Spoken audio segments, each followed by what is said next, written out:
Totoro. That's not the order. It's really not. Bob was supposed to go first. Oh, Alphabetical. you alphabet Nazis. Dare you? Alphabets. But once again, no one's gonna hear the awkward, 10-second pause. Yeah, well, I'll remember for the rest of my life. The shame So is seared this in my is- soul. No worries. So this is our 13th episode. It is, I think. Yeah, that sounds right. Yeah. 13. I can count.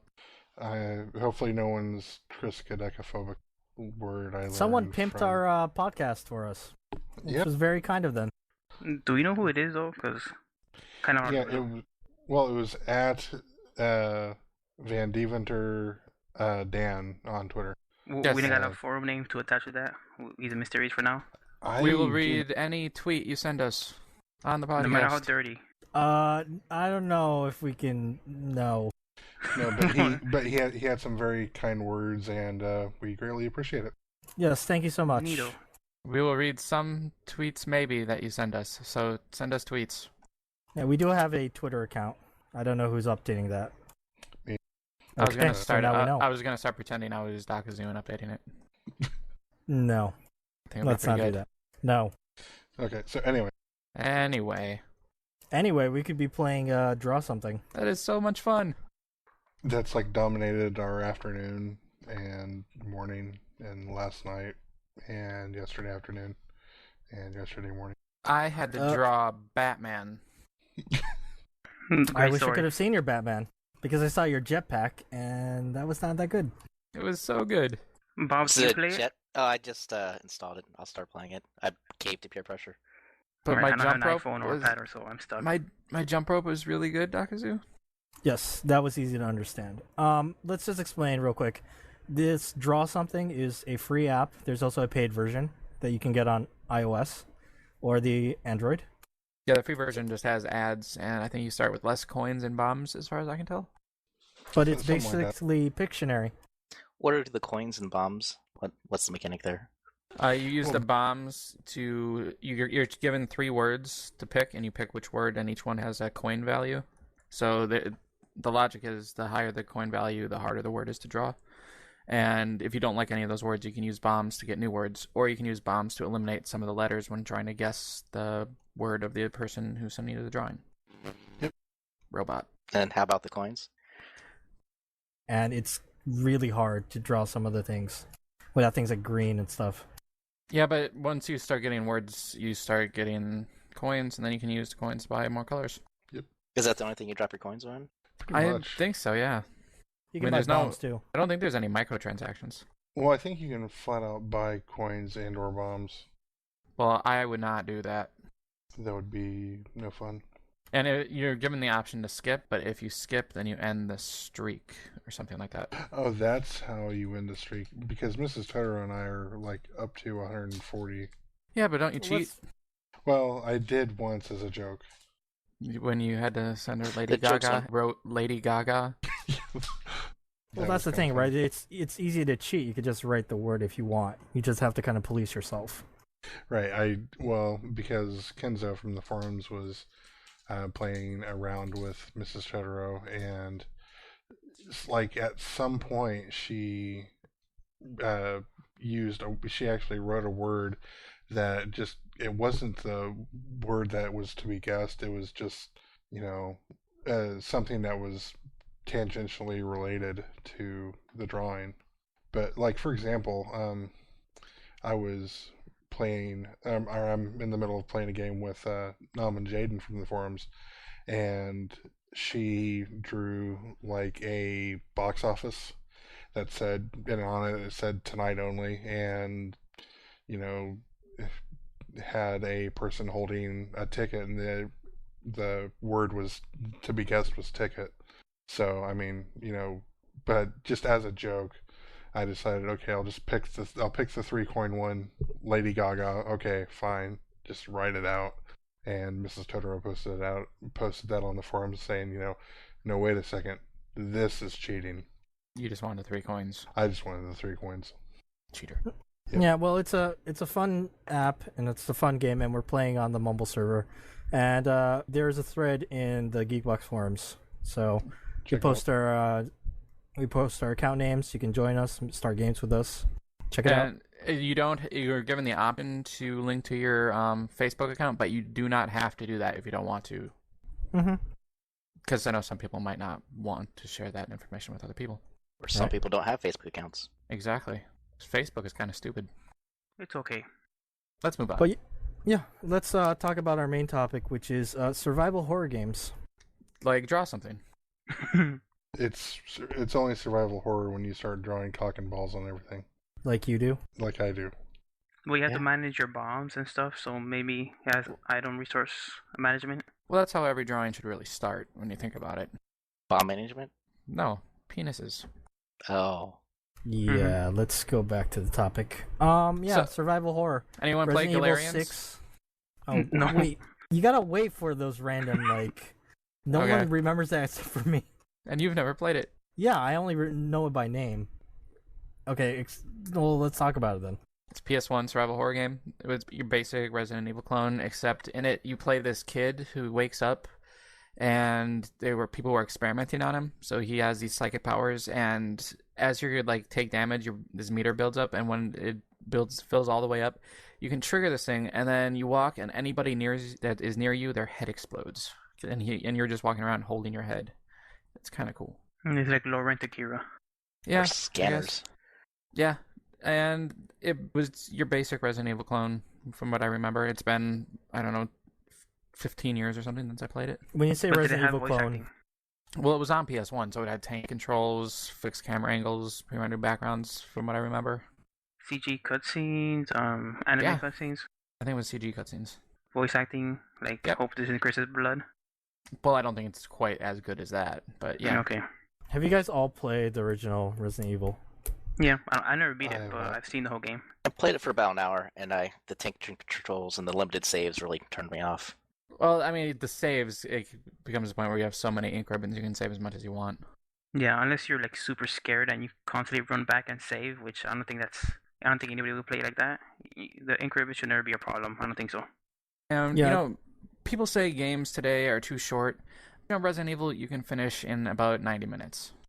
But the first time through, it takes a long time to finish it. It can. One, you don't know where to go, and two, because you're scared normally. I know you're not scared of anything, Mr. X. You got bottles of steel and everything, but most people are like, This is true. the first time they played that game, they were really scared. Like I was. Like we'd go through the rooms super cautiously. Like everything would take a lot longer than it should, just because we were scared. I remember the first time I was playing Resident Evil 2, and we went into the interrogation room in the police station, and I said, hey, someone's going to jump through that mirror. And then 1 second later, Yeah. something jumped through the mirror. Well, yeah, even back then, you start to get that sense where they put actually a lot of like resources into making that mirror because it mirrored you, right? I Like think that's so, yeah. interesting. That's interesting. You never seen something like that throughout the rest of the game. Something interesting gonna happen with that, and sure enough, something popped out. I was playing it, my friend was sitting next to me, and I said, something is going to jump through that mirror. And he's Yeah, like, yeah, so- okay. And then the liquor jumped through. Yeah. When was the first time you guys heard about Resident Evil, or was that the first horror game you guys heard of? Yeah, that was the first. The Resident Evil 1 was the first one I ever heard of. I moved to Georgia when I was 13, and I didn't have a PlayStation or anything. And then that summer, I went back, and my friend had got a PlayStation, and he told me about Resident Evil. So, I mean, what is the first 14. survival horror? I mean, would it go all the way back to Haunted House? Oh, on the Atari Uh, 2600. Yeah. I think it would probably be Alone in the Dark. That Which 2600 predated that. Yeah, but there's a lot of arguments to be made. I mean, so excluding games that had really hard enemies, because we used to play games on Super Nintendo and on NES that were hard, and maybe there was a hard enemy, and every single time he would appear, we all shit our pants and we try to run away from him. But excluding that type of thing, which we don't consider survival horror, right? But there's plenty of games that had like horror elements, because we'd be scared to hell of certain enemies. Friday the 13th But- on NES. Splatterhouse. Yeah, Splatterhouse I- was. It had horror elements all over it. I mean, it was a Friday Well, the there's 13th clone. been horror themed games forever, but that doesn't make them survival horror. Right, I'm trying Survival- to define our definition right now. there was a Based on Retronauts. resource. I think resource Based on- management is key, and inventory management. And this might sound weird, but I think backtracking is also a huge part of it. Some might disagree with that. Yeah, possibly. I don't know. I think Retronauts had a podcast a while ago, and they rehashed this a lot. Like they talked a lot. What's the definition of survival horror? But I think either way that Alone in the Dark is generally considered like what we consider survival horror to be like the first one of it. Right. Well, actually, I shouldn't say backtracking. What I should have said is exploration. Yeah. It requires exploration, or it's not really survival horror. Well, Right, Yeah, no then clear by cut that path. definition, Metroid count? No, I mean it doesn't have to be. You don't have to have exploration, and that's not every game with exploration is horror. Right, but or there's Zelda resource would be. management. Very sparse resource management. I mean, you can easily farm missiles and stuff in that game. In Resident Evil, you can't really farm bullets, right? I would say that's more of like an action adventure game. Mm-hmm. What do you think, Dakazu? Interesting. I think he got eaten by zombies, huh? We're man down. Yeah. Who will be the next person to fall? Well, before I I'm- fall, It is a scary topic. Well, right I'm before I gonna fall, shoot. I'm gonna shoot Dark Fox in the leg so that the zombies kill him instead of me. Yeah, that's the I'll just thing. cut off my leg and throw it at the zombies, and And bleed to death? No, I'm fine. I'm the opposite of hemophilia. I'm awesomephilia. Awesome. So your My blood. blood Is, also- instantly. are you saying your blood is creamy peanut butter? Yeah, I think zombies Yeah. are gonna eat that up, literally. They're gonna load that leg of mine. I wanted to describe the first time I found out about Resident Evil. It was one of those PlayStation Underground discs, that bring videos and demos, Yes. and it had a video for Resident Evil 2. Oh, But now we know that the Resident Evil 1.5. 1.5, yeah. Yeah. So we saw that, and we saw it at my friend's Andy's house, and Andy is kind of like a kindred spirit to X because he grew up watching horror movies. He's a big fan of like monster movies, right? He likes the monsters. Um, and what's so like typical of Andy, he shows us this horror game, and it definitely looked cool. And then next time we went to his house, he had rented Resident Evil 1, so we came late to the party because we weren't up on what the new video games were. Right. And that's the first time we saw Resident Evil. And even when I was really young, I don't know, I was probably like in a third grade, something like that.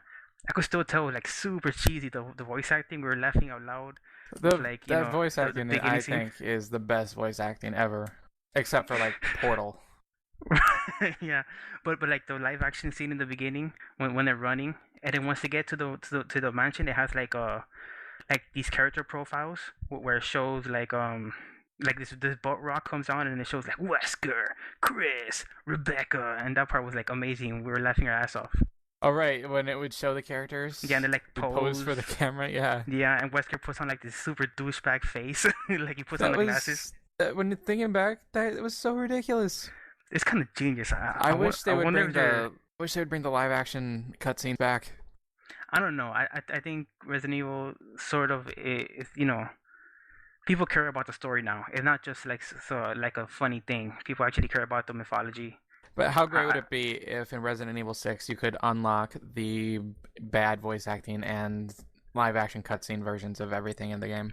Yeah, I think they should just release a script ahead of time and let people record their own things, and then they send them in, and they use whichever fan script would work the best.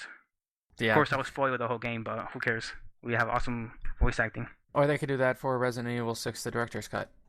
Yeah. Yeah. So, Dakazu, do you remember the first time you came across survival horror? I think it was Resident Evil. Well, actually, before that. Did you play the original Alone in the Dark? No, there's a Super Nintendo game called Clock Tower. Actually, it's Super Famicom because technically it's only Japan release. I don't know about Europe. I thought Clock Tower was PS1. PS1, wasn't it? No, Yeah, I there is remember a PS1, but Super maybe there's another one. Famicom version, and it's like Game Center CX did an episode on that as well. But basically, you're a girl, and it's kind of point and click, and you have to traverse this mansion, and you're being hunted by this enemy, and you can't fight back. You have like a panic button that you can only mash like once to get yourself out of a really tough situation. Otherwise, you have to go find hiding places or find, use things around the house to kind of get away from your assailant. That sounds cool. It's a pretty creepy and good game. I would think I would count that as a type of survival horror. And then after that, I think Resident Evil 1, just like everyone else, mostly. But after Resident Evil, there was a bunch of clones. I remember I played this one called like Project Overblood, I think. And that was not very good at all. Well, even from Capcom, they did a bunch of their own clones. Dino Crisis. Dino Crisis counts, Onimusha, and then that evolved into, Devil May Cry. But those were all good, though. But Dino Crisis, that is Capcom, or at least was, as of like 2008, their 6th best-selling game ever. It's amazing that they haven't made a sequel to that in this generation. I think there's been rumors. I think people have been sort of vying for it, but Isn't that the whole problem with Capcom? Is they have such a rich backlog that it's hard for them to Yeah, make. but they're ignoring their 6th best-selling game. right. But since Dino Crisis 3 kind of put this, the stake to the heart a little bit, they made us scared. Zombie dinosaurs in space will kill anything. Yeah. Unless it's a movie, I know you're which looking sounds at amazing. the sales values, but considering like Capcom doesn't want to put out Mega Man Legends 2 because they're worried like they won't make money. Well, I don't 3. think Mega Man. I don't think any Mega Man game is in their best-selling like top 10. Well, That's Mega Man's always surprising. made good money, but I think you're probably right. I think. What like, was the last game they released? Street Fighter X Tekken, and they're doing all this weird DLC bullshit and pre-order Yeah. bullshit. Like their policies are so different now. I think bringing back an old IP like Dino Crisis, even as popular as it was, though I don't recall it being that popular. It's probably not within their ideas of what to do in the future. Yeah, but I mean, dinosaurs. It wouldn't surprise me at all if they did release a new Dino Crisis. They should just release it as a Left 4 Dead clone, where instead of zombies, it's velociraptors. Also, you guys forget because we're in America, but Capcom has another money-making machine, and that's called Monster Hunter. Oh yeah. Well, that's not survival horror. I think we should get back on topic. Yeah, Now, but would you guys? Yeah. Would you guys count Left 4 Dead as survival horror? Um. I mean, based on the criteria that I said a little while ago, I would say no, but I think it's survival horror, so I'm stupid. No, I think Could be an based on your exception. criteria, it is because there is resource management. no, And There's not really there's exploration. Well, that's an you can action get game. you can get turned around though. Did anyone play Dead Island? Would you put that as survival horror? That's an RPG. It's Fallout, basically. No, Yeah, you have this a is always horror the problem. setting in Dead Island, but that's the Well, it's just like- mechanics. I only played like the first 2 hours or so, but like I was constantly juggling my inventory, and I mean it was all about exploring. Well, I How- kind of feel the same way about Fallout too. How I mean, scary you've got- can a game be when you have those trucks? yes. Right, but I didn't find Resident Evil all that scary. Really? Well, was no, jump it's horror. not. Yeah, it was just I think- cheap jump scares. I think we need to add a criteria to survival horror, and that is escaping or running Well, away. and like imminent, a constant fear of like imminent danger. Yeah, they did. They tried to do that in Resident Evil 2 and Scenario B and Resident Evil 3 with the Right, then I Nemesis. would say Resident Evil's off the list because I or whatever because I wasn't frightened. I was mostly annoyed. With Mr. X. With Yeah, Mr. X. You were annoyed But- with Mr. X. The control scheme. Well, I mean, a lot of people argue that adds to it because it You can't limits do what you you as a want? player. Yeah, exactly. That's Right, why. I get the argument, but it's like I want to enjoy my games or get an emotion other than annoyance. Well, look at it this way: like you have games like the evolution from Resident Evil was Resident Evil 4, where they redid the controls, but Well, they people were still sort of bitching. You did. can't move and shoot.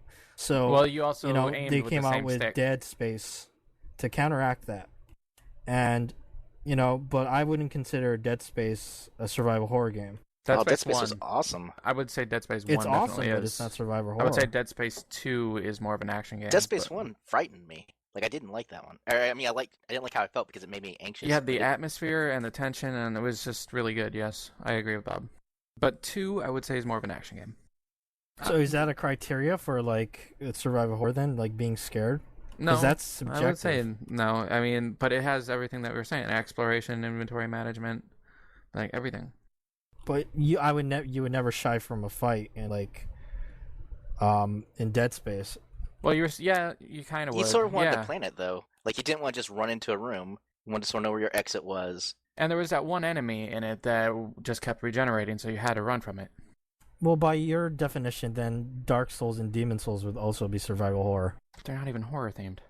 They kind of are. There's a lot of Their like, exploration, your disgusting constant shit. fear of dying. Wouldn't that You be know. fantasy?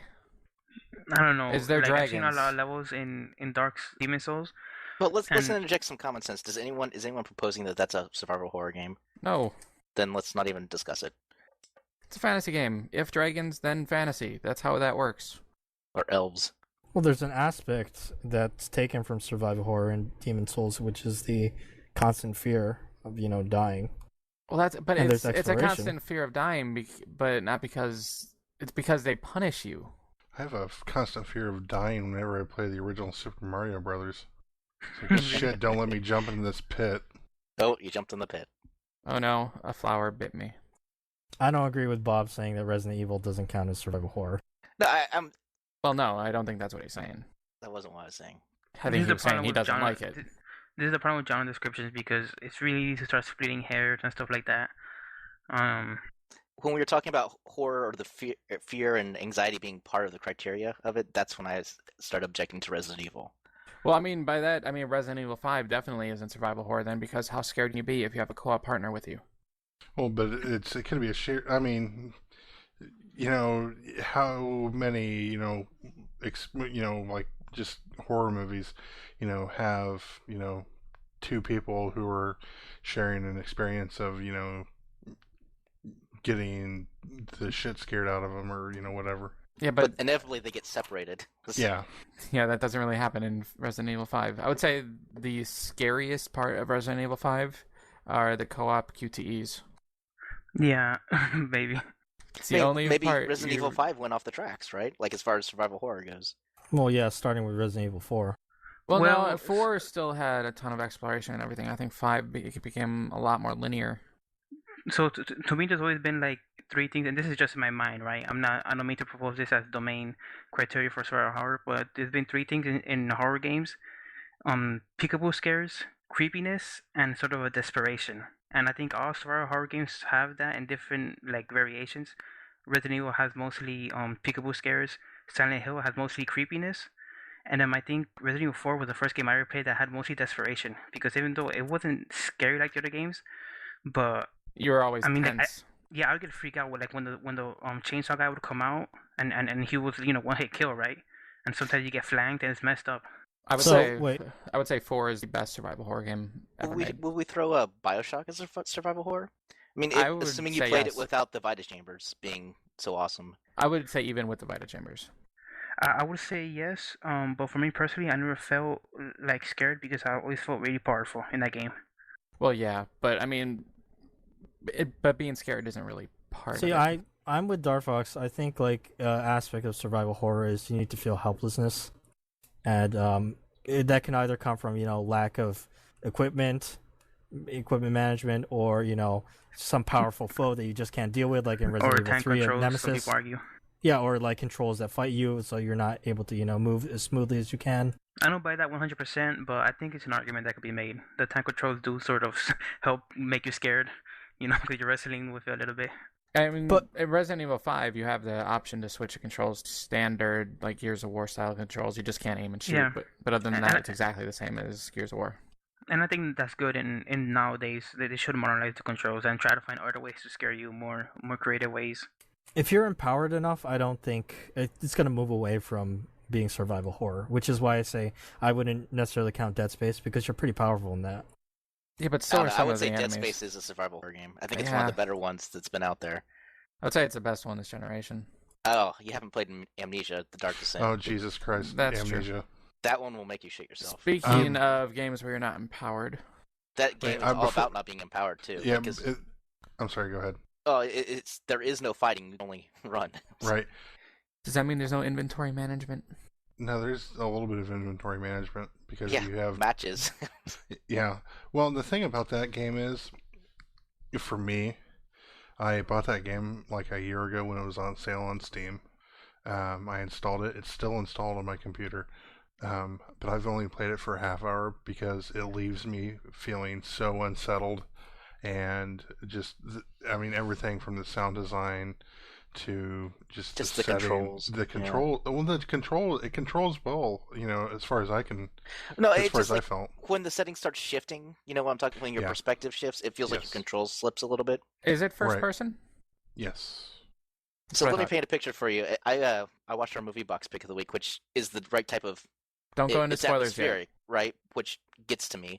And then it was late, and I'm like, I know what we're talking about today. I should go boot up Amnesia because I've heard great things about it. So it's late at night, it's dark, and I'm playing Amnesia. Oh, why? And so I made it about a half hour before. I'm like, I have to tap out because it's really getting to me. And Mm-hmm. I'm pretty diehard about stuff, and it takes a little bit to break through my jaded cynicism, and it did. Has any movie ever done that to you? So I watched my first rated R movie was Alien, and I was a kid, Okay. and I didn't know anything about it, so that one got me. I saw that And when what's- I was 4. Plus like the horror movies that speak to me are the ones that are more atmosphere. It's more about the stuff you don't see than the stuff you do. Right.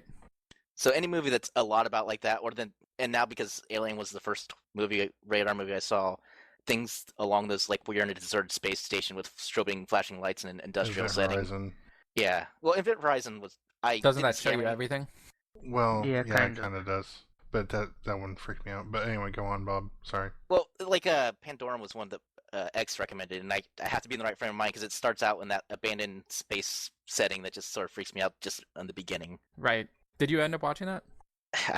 I've only been 10 minutes in. I'm going to watch it. I will, but I'm saving it for a special time. Okay, I will say again that is like Dead Space the movie. Let's get back to games real quick. Instead of arguing about the genre and like defining it, let's just talk about some of our favorite survival horror experiences. Resident Evil 4. Did Yeah, anyone play that was Eternal great. Darkness? I think I that game I love is that game. I think that game is incredibly overrated. I have it. It's like sitting there. It's one of the things that I packed and moved, but I have not had a chance to play it since it came out. I really want to try out the insanity effects in that game. The I never really insanity played it. effects and stuff are cool. It's just the gameplay is not good. I remember What hearing about that it? it was better than Resident Evil because it had like precise aiming for different body parts. Well, maybe, but you switch characters in that game.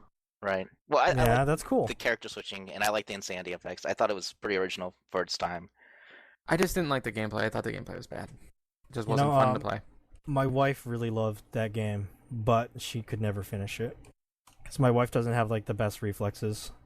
So unfortunately, she got to like one of like I forgot which. It's like the major boss at the bottom of the church. I think the last time you go to the church, I don't and know she that could game. she I could went not through beat it. it. I don't remember So- that part. Yeah, it's a shame. Yeah, my wife, she likes certain video games, but sometimes she doesn't have the skill to play them, and that frustrates her. She never watches you play them. No. You know what I like most about Resident Evil 4?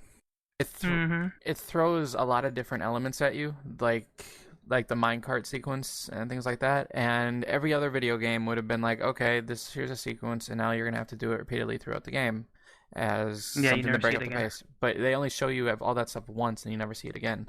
Okay, I'm going to throw one out here. It's a little bit out of left field, and I'm probably going to beat up for it, but Minecraft.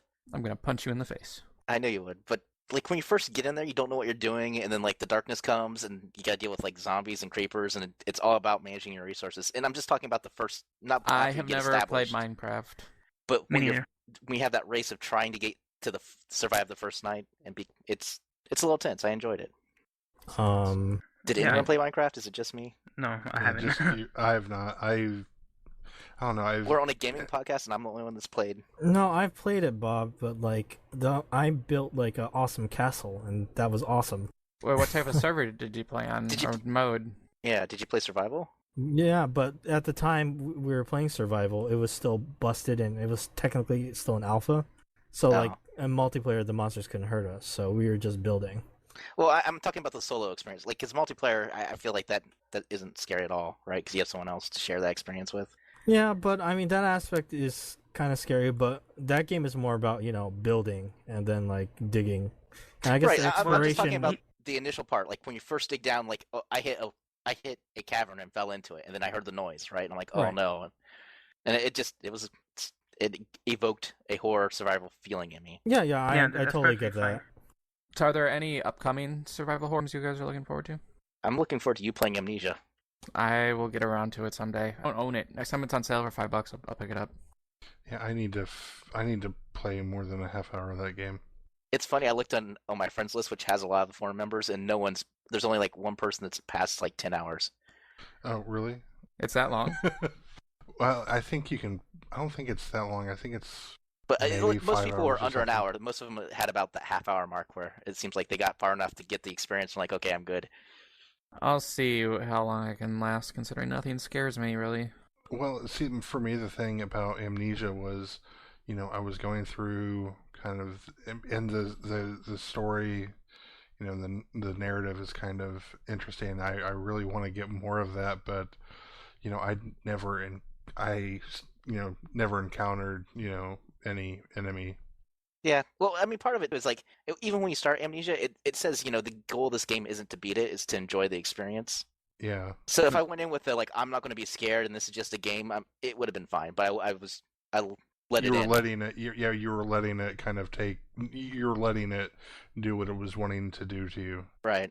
Yeah, and see, that's the thing about like when I sit down and I watch like a horror movie or really any movie, I try to let the game or the film kind of take me through whatever it's wanting to take me through, which is probably why I tend to like if I play a game or if I watch a movie or something, I tend to say, yeah, it was good, or I just generally at least low level positive feedback on it. There was a guy on the forums in the what you've been playing thread, Accidental Rebel. He posted about a game called Lone Survivor. Did you see they have a quick look up on Giant Bomb now? And it's like a 2D. It's a 2D graphic. Oh yeah, I saw that on survival horror Steam. type thing. I think I might check that I don't out. know what it is. Oh, I saw the quick look on that. It's like an adventure game almost, or Yeah, kind of, but it looks like it messes with you because as you're looking around and interacting with people, is that the one where you have the face mask on? Yeah, you got the face mask. You're wearing the Japanese, coughing mask. They announced a sequel for Amnesia called Amnesia: A Machine for Pigs, and the developer is it's a different developer than the first one, and it's being made by the guys that made Dear Esther. Oh, okay. Oh, cool. I'm Dear Esther. That's something else that's just kind of, well, that's different. You go back a few episodes and listen to me and Dakazu talk about that, but that was another kind of game experience that left me feeling unsettled. Have you guys ever heard of Penumbra though? Which is That's an adventure game, right? Yeah, it's by the same people who did the first Amnesia, and in that game you actually had combat, and it was really crappy hard combat. That doesn't sound good. Well, I say crappy because you had to physically swing move your mouse to swing your arm. That sounds awful. Wow, it was physics I'm sad based. I bought that because I heard it was sort of okay. No, I hear it's okay too. I just hear like the combat is tricky like that, and it's good, but they decided they wanted to focus on the. See, that's the developer that said, basically we want to focus on the fear aspect. That's why we're taking away combat altogether. Right. There was a Silent Hill that did that. Did anyone play the Wii one? Aliens vs Predator? Like that's got a lot of mention. If you look at top survival horror, that shows up a lot. Which one? The shooter one, I assume. The 2D arcade one or the first-person shooter? I thought it was the arcade one. Arcade one's a great game. I think they're referring to. I think it originally came out on the Jaguar or something like that. Jaguar, yeah. That's a shooter. First-person shooter. Yeah. But it's spooky. it depends which. I mean, Doom which one 3 you play also as. comes up on the survival horror games. Yeah. Yeah, Doom I would 3. say they could be like horror games, like horror-themed games or games that scare you. That I would agree with, but survival horror, probably not. I would say there is a difference between horror and survival horror. Yeah. How about System Shock 2? I haven't played it. I haven't played it. But isn't that an RPG? It's very much like BioShock. So Yeah, it's the predecessor to BioShock. But more hardcore. At least that's what they tell you. Yeah, it's similar to BioShock, except the shooting is a lot more messed up, kind of probably like Fallout 3. Well, I it's think very the resource RPG oriented. management also there's a lot less resources, apparently, in System Shock. It was recently leaked that Dead Space 3 is going to be coming out eventually. I was on some game website. What, you mean something that made a huge amounts of money they're going to make a sequel to? I don't know if it made a huge amount of money. 2 did. Did it? Yeah. One was okay, but it didn't really meet expectations, but 2 did. I hadn't heard that. But yeah, I hear the next Dead Space is going to be set on a snow planet. So no space, no zero-G stuff. Lost World, or Lost Planet. Like that. There was this around the launch of the PS2. There was a survival horror game I cannot remember the name of, but it was all set in the snow, like in Antarctica or something. Was it The Thing? It was not The Thing. That was a horror game. Just playing it. I think it started with an E. I Do you guys- cannot remember the name of it. Oh well. Do you guys have like a favorite horror, like survival horror type game? 4, Resident Evil 4. Well, yeah, I you think said we yours. talked a lot. I think we talked a lot without mentioning Silent Hill a lot, which is kind of, in my opinion, like a huge pillar of the survival horror or whatever. I've Is that only your played through favorite? the first Silent Hill. I think I played 2. I did. I've It was played nice. some of 2, but I've only played through all of 1. I imagine Bob didn't like that because the Silent Hill games have tank controls. Right, which is why I didn't finish that. And awful combat. Actually, some people argue that the combat's better than Resident Evil. That you could actually move around, you could strafe. So, like, if you ever... It also is melee. Yeah. So, like, using melee is something more feasible in Resident Evil. You could use a knife, but it's, like, really hardcore play. There are speedruns that just use a knife, and they're pretty crazy. Even in Resident Evil 4, you could just use a knife to beat the game. Yeah, I know. But there's this group called Twin Perfect online. There's like these super nerds, and they have this YouTube series on YouTube called the Real Silent Hill Experience. And if you want to see like nerds go off about Silent Hill, you can watch that because it's produced pretty well, and they know a lot about Silent Hill. They're a little bit kind of douchey sometimes, kind of like the comic book guy from The Simpsons. Something like worst video game ever. Sometimes they have kind of that attitude, but in general, they know their shit, and I think just go to them because I don't think I could talk about Silent Hill any better than they can. But yeah, Silent Hill, in my opinion, is pretty incredible. It blew Yeah, I know me away when I Silent first Hill- played it. Silent Hill 2, I know it did a lot of really interesting things. Silent Like- Hill 2 is my favorite survival horror game, I would say. And I've Like never beat it. there's that knife that's in it that you pick up and has no purpose at all. You can't equip it, you can't do anything, you just have it in your inventory.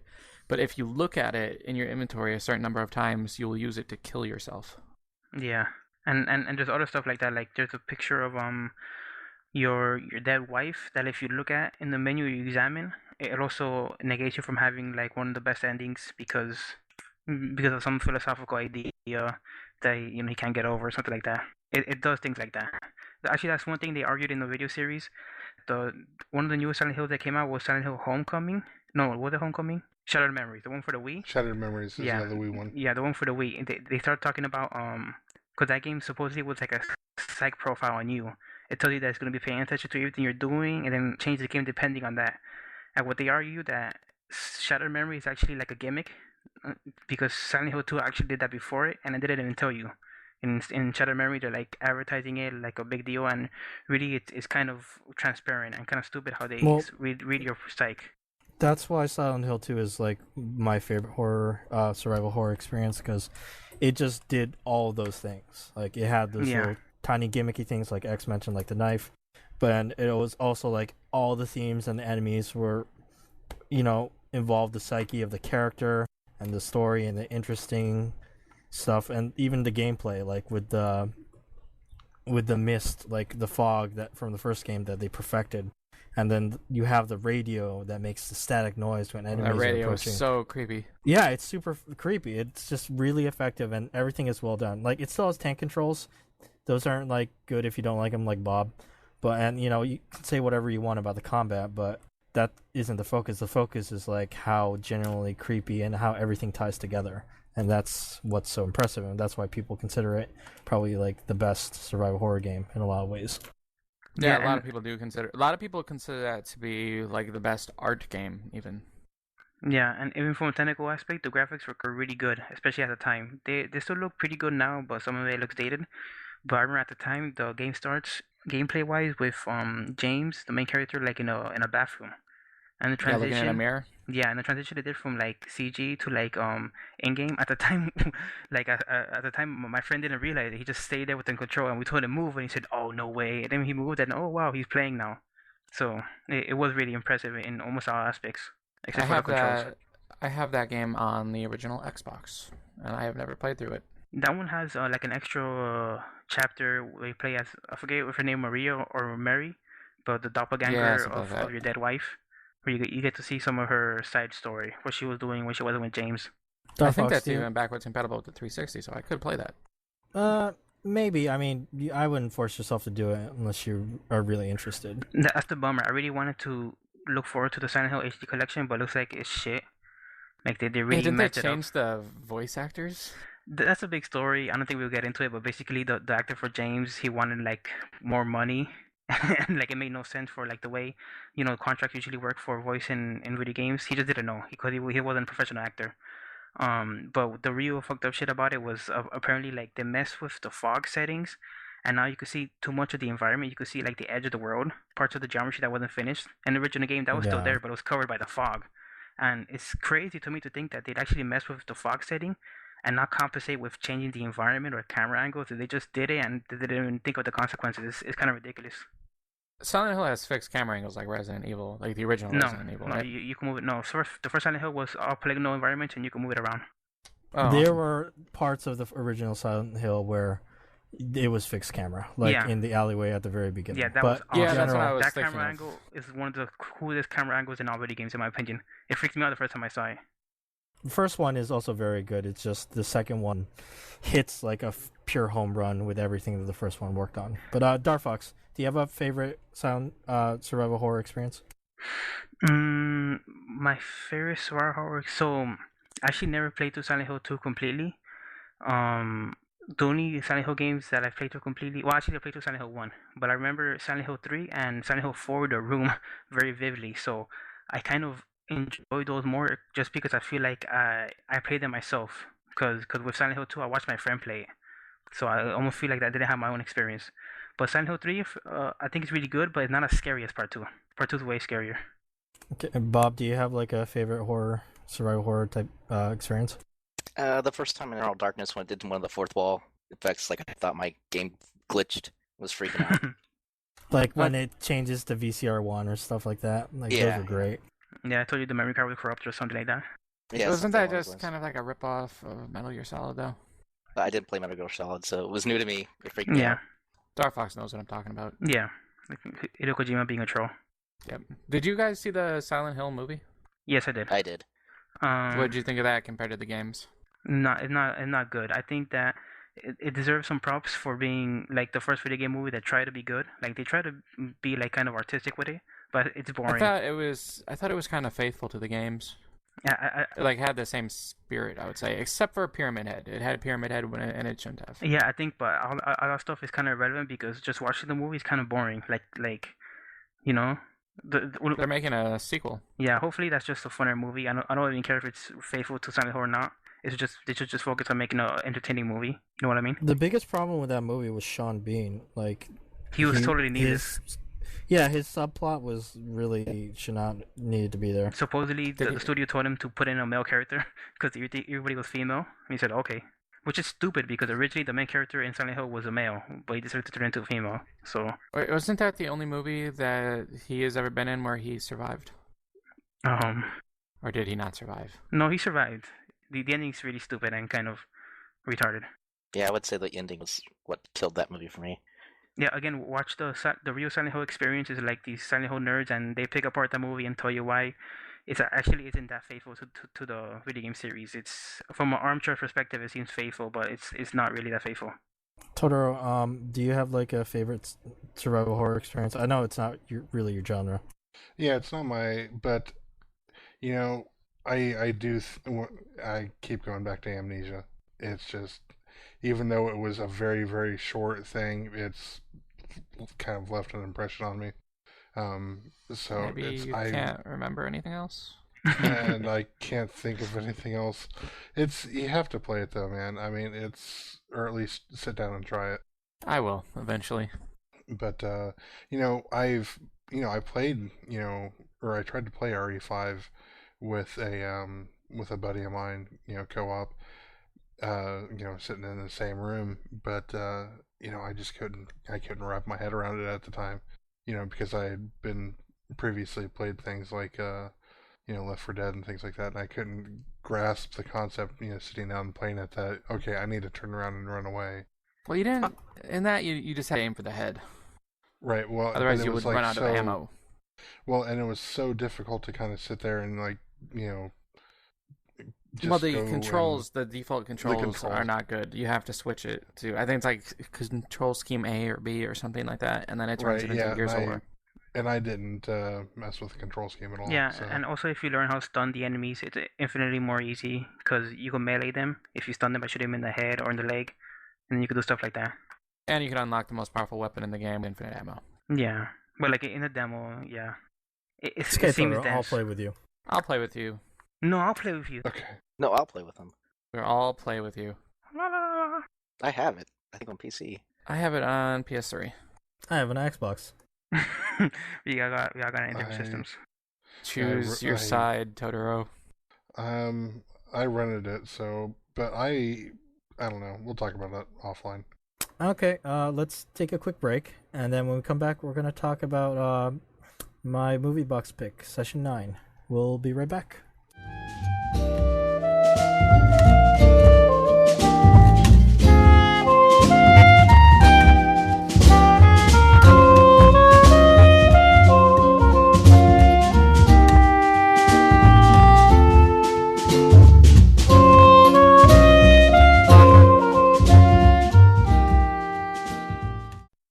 Hello, we are back.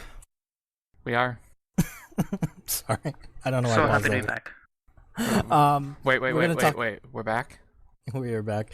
We're gonna We're talk back in about 3, the 2. movie box pick of this week. My pick, session 9. You guys all saw it. Did you like it? Yeah, I did. It was pretty cool. Kind of ghetto looking, but it was pretty cool. It just seemed really like student filmy to me. I liked it. I thought the angles and everything, it played to more realism. I normally don't like shaky cam. I also thought it was super predictable. Really? Shaky 'Cause cam. it kind of had me guessing a bit towards the end. I didn't Nah. like shaky cam. That's a misnomer. Well, You mean shaky cam, like Bourne style shaky cam, right? Right.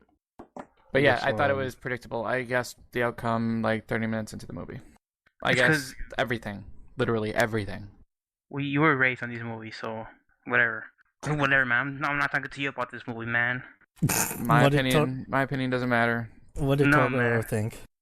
Totoro thought that it was okay. It was good. Wasn't I throughout the whole thing, I just expected everything to like connect up. So I was a little disappointed when it didn't. Yeah, So I was kinda hoping that there would be more of a connection between the tapes that he was listening to and Right. what was going on. There Yeah, is that's actually. There is That's what I've sort heard, of. but it's in the Deleted extras, like scenes. on the DVD. So I was expecting. Wait, really? Yeah, and Yeah. they're not on YouTube. I looked. You should explain that. Explain. Well, do we want to go ahead and start breaking down the movie? Yeah, what's about these guys cleaning out a building of asbestos and building is haunted? Well, it's Well, an no, insane it's- asylum, and it's not It's haunted. It's not haunted. The see, this kind of for me. This kind of Uh-huh. goes back to The Shining, because and specifically the difference between the Kubrick movie and Stephen King's original novel.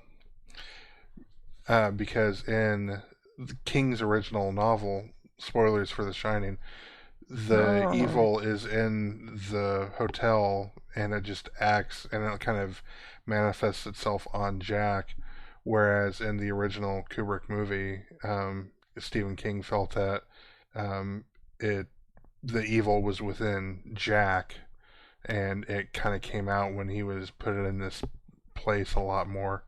So Yeah, it was like the book is a haunted house story, and Right. the movie is about a guy just being crazy. yeah, who just goes Yeah. nuts. So watching session 9 without knowing whatever deleted scenes exist, there's this evil spirit that What? There's there's an evil spirit that preys on the weak and the weaklings or whatever, and it was dwelling in that building. And when they got in there, it latched on to the main character. That's sort of what I got from watching the movie. I just figured the guy was crazy. Yeah, he was crazy because what set him off? I don't even remember. He had the pot of boiling water dumped on him. Well, accidentally. Yeah, But- and then but he got he- hurt. He was hearing the voice independent of the other guy hearing the tapes of the sessions. But So that wasn't he so was- much that was. I kind of got that he was like sleep deprived and he was Yeah, but he heard going the voice crazy. before the it's the same before the exact pot voice. hit him. Yeah, was- but he was also. They also said that he was going like he was acting weird before that in other jobs and stuff, like how the business was about to go under because of how different he's been. Right. Right, but he's different because had a newborn. Was what they're getting at. Yeah. This dude was stressed, and the evil guy named, I don't know if it was Bill or Simon. Simon. Right, Simon. Billy was the kind of kid one. Yeah. Who was scared So to so death. like if you wanna argue that there was no evil spirit, it was the evil was inside him, I think that's perfectly fine. But what's implicit in the movie is that there is some sort of supernatural thing at work, in my opinion. If you watch the movie without trying to be a big honcho about horror movies, man, you just get like, okay, there's this evil spirit in this thing, and a clutch to this guy. But if there was No. if there was an evil spirit, wouldn't the other people have noticed? Yeah. No, because they preyed on the weaklings, and that guy was the weakest link. He was like destroyed. He was becoming hollow. Something about No. his life. No, Warren Beatty, who had nyctophobia, was a much more weak character than But Gordon. in my opinion, that kid was too stupid to know Why do you what keep life laughing, was like. Dakazu? I'm just enjoying this because this is what you guys are arguing about. It was exactly what I was thinking when the first time I saw this movie. It's because it's like, which is it? Is it the fact that the main character Gordon was just crazy to begin with, or was there a supernatural element? And just the fact that you guys are arguing, like, I think the film did It's its probably job. the point. Yeah, it's probably the point. But the way the movie was filmed and everything, it just like in the cinematography, I thought was just kind of awful. Well, and to me, what it did to me was it made me question, what was real. I didn't really at any point in time feel that it was supernatural at all.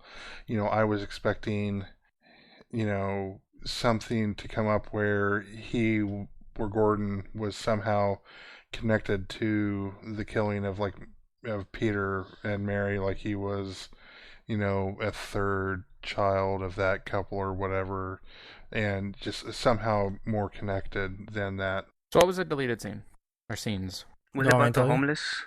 Yeah, there was a subplot in the original film, the original cut, where there was a homeless lady living there, and she was meant to be a red herring, much like Phil, David Caruso's character, is the red Yeah. herring in this official cut. She was meant to be as just kind of like an observer of the events.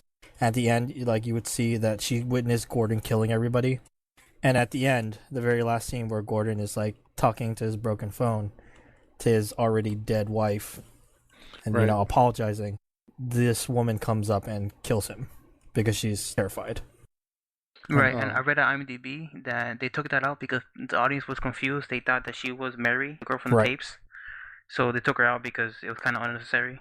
Yeah, Mary is already dead and deceased. Yeah, dead. She's number 444, the thing that made me feel really weird about that was that the kind of headstone for that was just broken, and you could see that. Yeah, a tree Like fell on it. when the tree thing, when Yeah, it was ominous. Warren Beatty goes out and talks to Gordon. Mm-hmm. And actually, you said that you thought the cinematography was awful, but I rather enjoyed it. But more so than that, I really enjoy where they filmed it. It It's, just Actually, in Danvers State Hospital. in Danvers, not Michigan, Massachusetts. It's an So actual all place. Derelict ass place. all the shots just seemed amateurish to me. See, I don't know. to to me, me, Danvers Street, feel that. that, everything like- about that place, and that's where they perfected the lobotomy, right? That's what they Yeah. found. Like that atmosphere, I found pretty creepy. Maybe you're talking Well- about the fact that they used this this special camera with like a that shot at camcorder or 24 something. frames as opposed to the regular 30. No, 24 frames is That's standard. film. 30 is video. Yeah, that's like television. Well, like they shot with a specific like Sony camera that looks like home video. Oh, Basically. I didn't. the feel that, cinematography, and I like Buffy, okay, but the cinematography reminded me of Buffy the Vampire Slayer season 1, which is to See, say, not good. It's because I'm very ignorant in that. That's like when somebody says to me, "The Great Gatsby is well written." Like, what does that mean? Does that mean the I's are dotted and the T's are crossed? Like, you what know? specific shots are you talking about? Like the long shots and Yeah, all the the long panning shots. Yeah, and all how whenever they would fade between scenes, they always use the same fade. Maybe just the editing. But like I thought one scene that had great framing was when I think his name was Hank, the asshole that was fucking CSI Miami's girlfriend. Mhm. Yeah. Yes, I believe that's the right name. Yeah. Yes. I'm sorry. He went in because he needed a new pair of shoes. He was a papa, so he was like collecting the coins and shit from like the How place with, I fucked guess up they burn is the that bodies. scene? Yeah. The fact that he's digging through like basically Well, human remains. Well, yeah, I didn't. How Was did it they- actual human remains? Because the only thing that made me think that like he was gonna find something in there was like I think at the end he kind of pulls out hair or something. Yeah, well, if it was But human it seems pretty remains, like clear. that was. Are you guys saying like that was a like Like a crematorium? furnace. Yeah. But It if seems it pretty clear was, that was then like supposed the to be that. tooth, the gold in the tooth would have melted out, and those glasses would have melted, and Yeah, the eyes, yeah, and there wouldn't be hair because that would have all been burned. Maybe you're right. But I think that's what they're trying to point to. But maybe they just were amateurs about it and didn't think about that. No, I 'Cause just it think seems- it was a catch of Yeah, somebody I think gets someone bored hit in it. something. Oh, But- really? Yes, Something that's hidden? why he. That's why he could wedge the brick out, and it looked like it was kind of, half-assed mortared over and shit. So. Okay. Well, what I was gonna say about that scene when he starts hearing noise and going out, I think it had a pretty spooky framing when you could see down the hallway and the silhouette comes out and he freaks out and he starts running. Like I thought that was filmed okay. You know what I'm talking about? Yeah, I don't Yeah. have an issue with filming. I thought it was okay. It all Yeah, went it to a looked fine to me. spooky. Yeah. Creepy so feel. what I said that it sort of kept me guessing. The red herring with CSI Miami. The thing is to a point I started thinking that there was two things going on in parallel. One was the evil spirit possessing the main character, and the other was CSI Miami actually killing people. In that scene where he goes, "Open your eyes." Remember when Hank was on the floor lobotomized? Yeah, Because I thought that was physically CSI Miami, and he was actually killing people, and then the main character was actually possessed by an evil thingy, and somehow like poetic justice would work itself out, and the evil thingy will kill an evil person. I thought that's what was happening, but it was far more simple and I guess better than that. yeah, I You get didn't. what I thought it was? I didn't think it was CSI Miami standing there. I didn't think that was really him. I thought it was all in his head. David Caruso had a great line in that, where they think they're like, "Oh, I saw Hank." No, and then they all hear something, and Gordon's like, "Hey, Phil, come with me." And David Caruso just says, "Hey, fuck you." Yeah. Yeah, Do you know that that's- there's animated gifs all over the internet of that. Really? Yeah, because it's great. I'm not sure I've seen it. I might have. I haven't associated it yet. Everything about him on the internet is about him taking off glasses and putting on plastic glasses. So it sounds like X, you didn't necessarily care for this film because you already saw the twist or what was happening, Yeah, I And kind you of didn't like predicted everything. and you didn't like the cinematography. What about the chair in the hallway, man?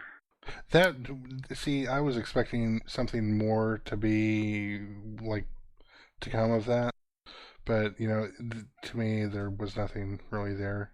That Was shot the chair in the hallway. I The liked, chair in the It's hallway unsettling. is in Silent Hill 3. I liked House on Haunted Hill more. You're saying that like that's an insult? insult. I like House on Hill and Hill. Which one? The new Uh, one or the old one?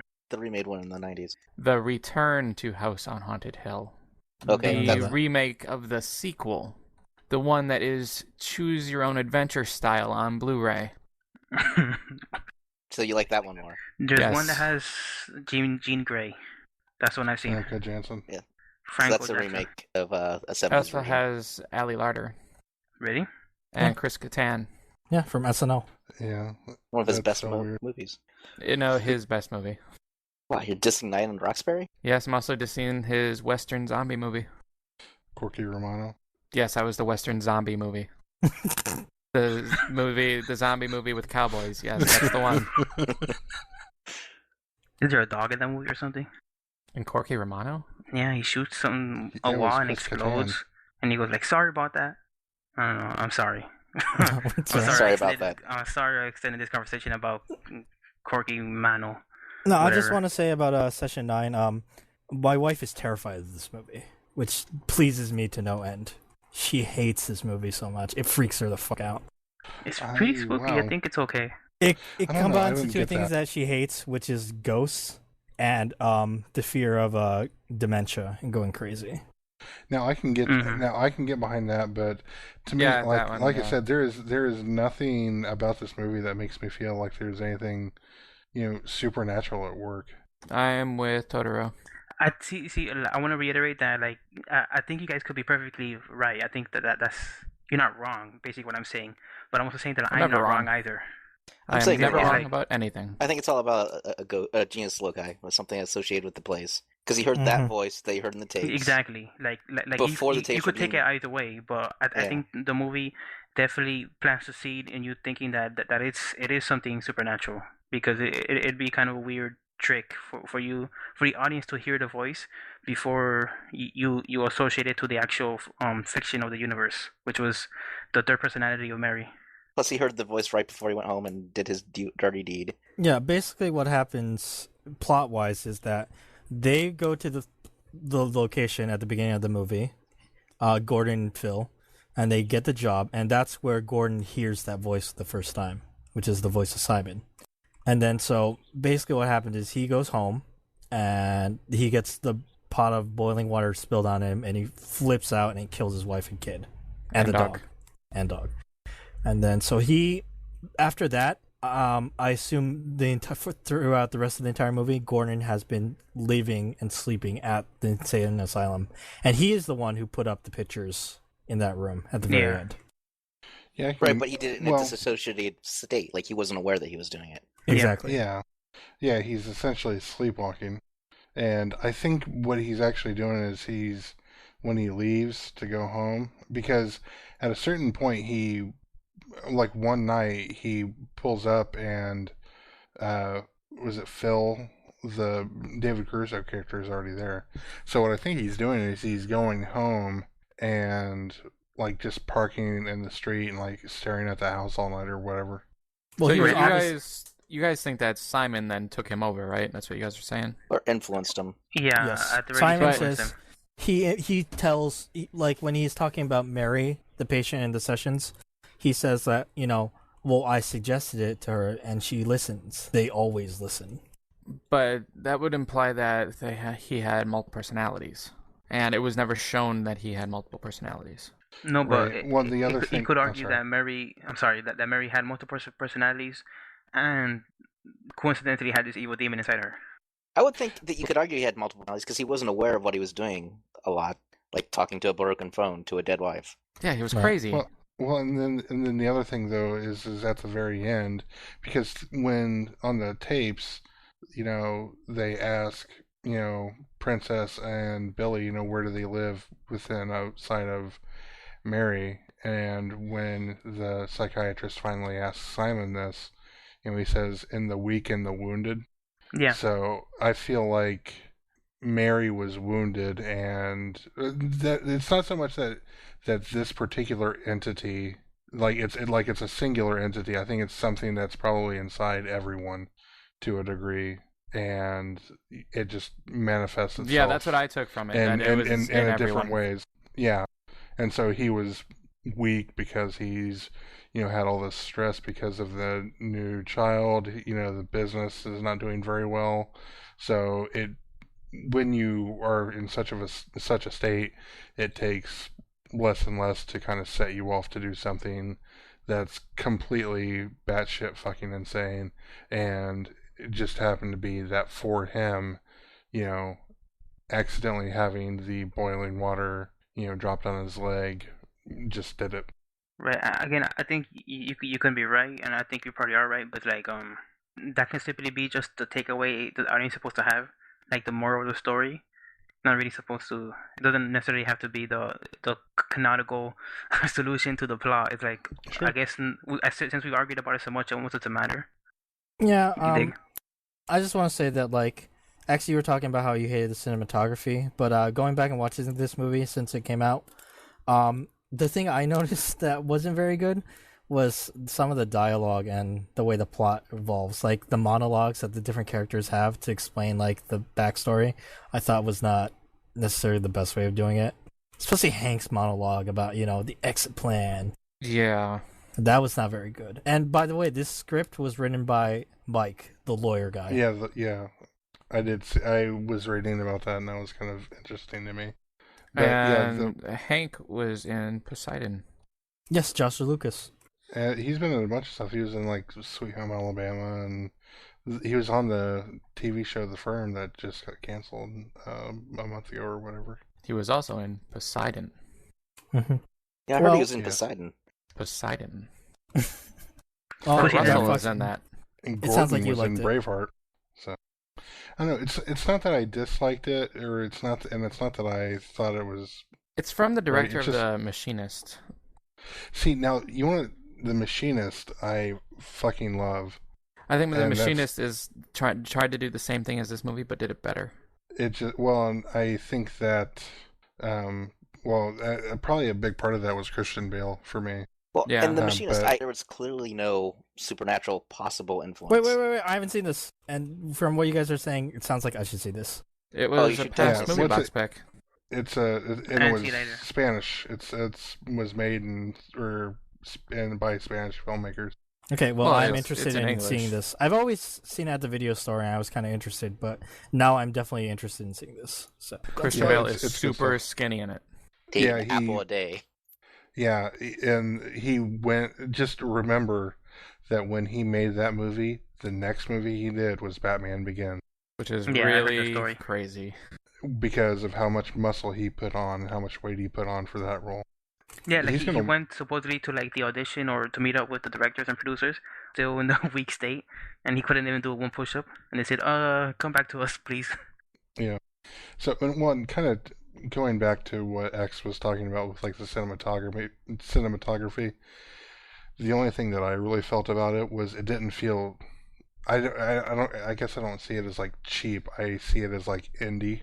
So just like Yeah, that's what I independent meant by filmmaker. amateurish. But it doesn't feel because I've seen like truly amateurish filmmaking before, and I don't get that vibe from the TV-ish? no. Bad Ju- TV-ish? To me, the image No. quality looks like a quarter. Maybe that's just my imagination. Also, but mine on Netflix, the image was stuttering. Well, and Hmm. the other thing though is that the image you get on Netflix was in standard definition. This wasn't in HD. Yeah, I know, but still, it was stuttering. That probably, but that can. Well, I didn't get stuttering, but Or maybe you know, ghosting might be the right word. well, but SD anything that's in SD is starting to kind of really show its age, and Yeah. I think it can give that kind of artificially make an image look worse than it actually was intended to look. That may or may not feel like that's fair, Okay. but Should we move on? Yeah, we should wrap up. My movie I box? like this movie. Should I get my movie box pick? 1 second, Oh. Bob. Any final thoughts? I'm with you. I liked it. X is being harshly critical because he's a jaded movie goer of horror. So, I will fight you. I figured X wouldn't like it because X has seen a lot of horror movies. but I've seen a ton of horror movies, and I don't know. I thought the setting was great. Like Danvers creeps me out just by the fact that something was in Danvers. you're just not an asshole like somebody else here. No, I'm plenty of an Did asshole. you hear that? Did you hear that, Totoro? Oh, I know I'm such a prick. I'm sorry. Yeah, we that's can kind now of- move on to your movie box pick, X. Now that I've been called an asshole by X I'm and sorry, Bob. No, Dark No, Fox. I'm kidding. Yeah. Dark, god damn it. Okay, I had mine narrowed down to Hellraiser and The Last Dragon. Decided to go with The Last Dragon, yay! even though it's not on Netflix streaming. Boo! But where can you find it? You told me to look somewhere. Wasn't it Cracked? Bob, is that It's right? Crackle, Crackle? Okay, Crackle. and there's an Xbox app of those. Yeah, there is an app for it on 360, so you can watch it on your TV. Or Unless you you can watch don't, it on your computer. unless you don't have a 360, then just imagine you're watching it on I'll your find a TV, way to watch it. or have HDMI or something. It All right, I is look a good forward movie. to this. I saw this movie also when I was like 4 years old. So for the wait, first so time. I'm sorry, is this like a kung fu comedy movie? Yes. It's an 80s kung fu action film I with a believe lot it of is. music in it. Will I a believe it primary is black made class? by. I believe it is made by Motown. Does that sound right, Bob? That does sound right. It would explain a lot. It would. Okay, I'm eager to watch this. There is a fish tank in the movie. There's an arcade in the movie too. There is. Is there a unicorn in the movie? Maybe.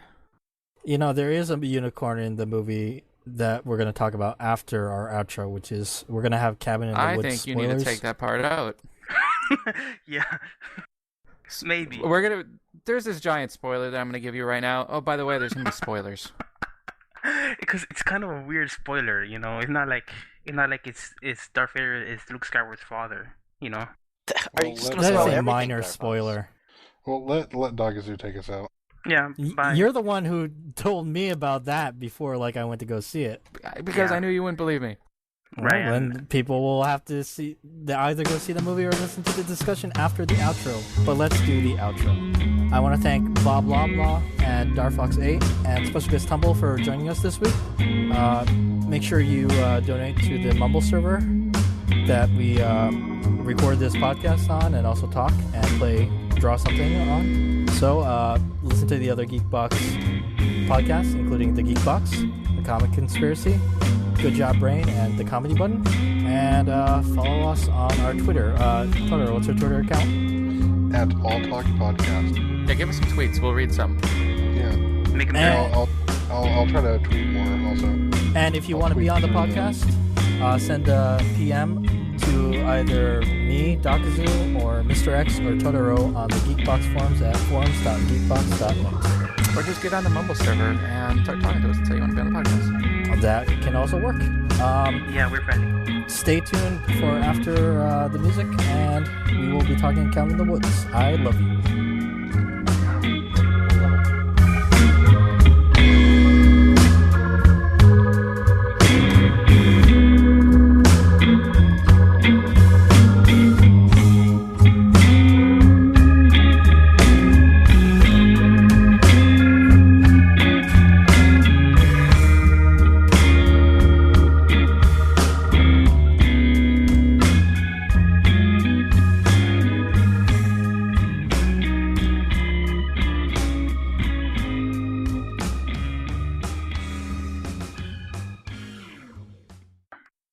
Okay, so let's talk about Cabin in the Woods. It's X, after I'll the throw it to you. All-Talk.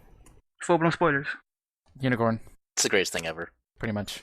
It's, I wanna it's hear high up there, but I don't love it that much. Totoro, what do you think of it? You know, I think for me the major thing is that you were kind of spot on. You can't really talk about the movie without giving away copious amounts of, the plot. Can I back up on that a little bit? Back up on ya, you know? No, you cannot. We're at this is the very beginning. There's okay, go for it. is that like I Just go. I understand that like it's best to go see the movie right without knowing nothing, but I think the way X was shielding us from like the very concept of the movie, I think was a little bit too like too extremist, right? Because I think I you could disagree. spoil the concept of the movie. Because the movie spoils the concept like in the first 5 minutes if you're perceptive, right? If you're Well, yeah, but perceptive, that's the point. The Right. point You should go is- when this is cold as well because Point is, you think you're going to see a horror movie about Cabin in the Woods. You think you're going to see a Evil Dead ripoff. Right. But like, isn't the first thing you see in the movie like Bob and Bob Office? Yes. Yeah. right. That's what's so great about it. And then in the office, it says Cabin in the Woods, and it's supposed to make the audience go, "Wait, what?" Yeah, the very Yeah, first thing when I sat down and the movie started rolling, after I sat through approximately an hour and a half worth of commercials and previews, was, am I in the right auditorium? Yes, that is exactly what you're supposed to think. What in the hell is Bradley Whitford and Richard Jenkins doing here? Or what are they I doing love the here? title. Going to the office. I love when the title just pops up Yeah, the so title- fast. That was It was great. like a cheap scare in the middle of like this office scene. It was funny. And it was a cheap scare with the title. Yeah, I laughed out Yeah, loud. exactly. It was funny. Like me and Bob were saying, it's not really a horror comedy horror. Right. It's an embarrassment of riches. Sure. Sorry. Yeah, it's So- a comedy movie with horror elements to me. But a lot of horror elements. It still had I some mean, tension though. It still got to be tensionful. Did you guys Well- see the trailer before you? No. Yes, I saw it, but I still felt that the trailer It didn't really give any you good. enough. It didn't. Yeah, it did. didn't what they have an any good elevator scene in the trailer? Yeah, they did. They had the elevator scene. They had that the would've- stoner guy and her looking over the edge, saying, "Should we go down there?" Right, And then and they that's said, "It after can't be he. worse." Right, if you saw the trailer, and you saw the supposed stoner guy's death, right? Then you know. I mean, you knew anyways, but still. Yeah. It was like you were supposed to think he was dead at that point in the movie, but when you knew he wasn't because it showed a scene later in the trailer. Right. I saw Yeah, I the guess- trailer, and the thing I remember from the trailer was the wall surrounding the cabin. Yeah, the one bird. that. Yeah, going into the wall. where the eagle flies into the wall or whatever. Yeah, and that was the. I actually forgot about the elevator scene, so that was. That's that the didn't- one was thing that surprising I to me. remember. That's the one thing I remember too, and I don't remember the elevator thing at all. Okay, let's talk about the first hour of the movie, or however long it is, and talk about the last 30 minutes last. So, what did you Okay. think of everything like leading up to the elevator scene? Well, I thought it was pretty funny. well, it's two. I mean, it's essentially two movies. You know, there's what's going on in the cabin with Thor and his motley crew of non-Asgardians, and then there's the people who are running the show. But what did you Yeah. think about like how it was talking about the genre itself? How it basically retconned the genre. Yeah, I mean, I can see Well, that. suppose you mean to say that like so you could construe the movie saying that every single horror movie you ever seen is these two guys working it out. Yes. You could take that away, but obviously it's not, right? See, I have a question. Okay. Is that why, like, a lot of the deaths of those teenagers were kind of like pretty generic? Yeah. Yeah, by design. So that Well, was yeah. on purpose, because that I noticed that. I was like, there's a lot of like, there's not that much interesting stuff happening with those deaths because those guys are running it and they're just doing generic stuff. Well, they weren't killing them. They were unleashing these supernatural creatures. Yeah, but the to go and kill setups them. and like They the set up shots the and environment to do Yeah. it. And Yeah. I the think generic setup.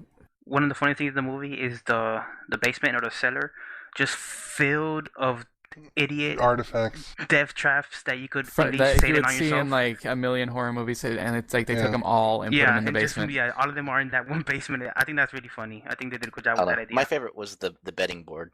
The betting board. Oh, where they were The all whiteboard, betting yeah. on Yeah. stuff. No, Oh, yeah, hey, yeah. I said zombies. But you didn't say Yeah. redneck torture family zombies. Yeah, exactly. Exactly. That's the difference And between the- an elephant and an elephant seal. seal. Yeah. The fascination one of them had with the merman. Yeah, that was Yeah. so good. Everything and with Well, those and- guys. ironic demise. And did you notice on the whiteboard it said Deadites? Yes, it did say dead ice. What's Deadites? Evil Deadites are from Evil Dead. Oh, really? That's good. That's cool. I missed that. What? Every scene with the Bobs was hilarious. Like everything that happened Were they really from like were basically they the fourth with wall Bob? breaking stuff was great. Bob, They what do you just- think of those scenes with Bob's? I'm a big fan of the Bobs for obvious reasons. It's because Yeah. Dark Fox said Bob and Bob. Okay. Right? It just reminded me of Office Space. That's obviously the vibe they're going, right? The mundane office. Right. Yep. So it reminded me of Bob and Bob. They said they mentioned like except for that glitch in '98, but that was because of the chemistry department.